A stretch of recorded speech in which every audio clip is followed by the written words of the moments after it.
Привет, я Даша, а это... Так, где этот блохастый алкаш? Сегодня нам нужно выйти из леса. К кому мы обращаемся, когда не знаем дорогу? Правильно, к карте.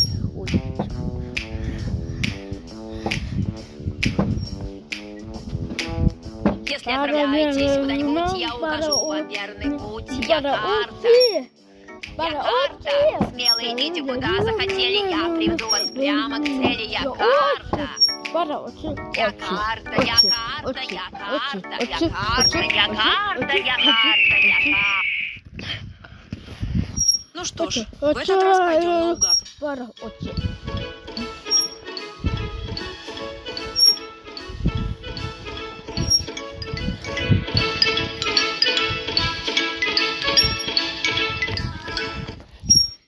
Ой, эта бедная свинка заблудилась.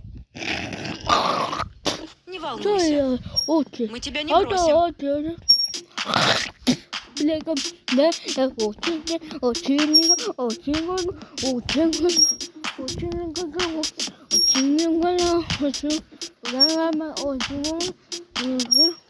Теперь ты будешь путешествовать с нами.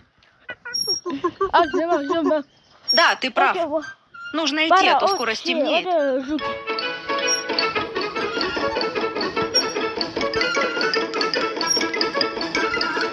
Смотрите, это жулик. Похоже, он спит.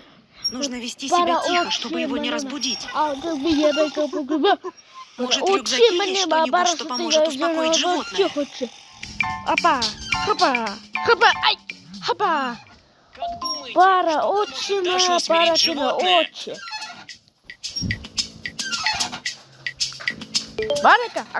Смотри, не потеряй. Он мне еще пригодится.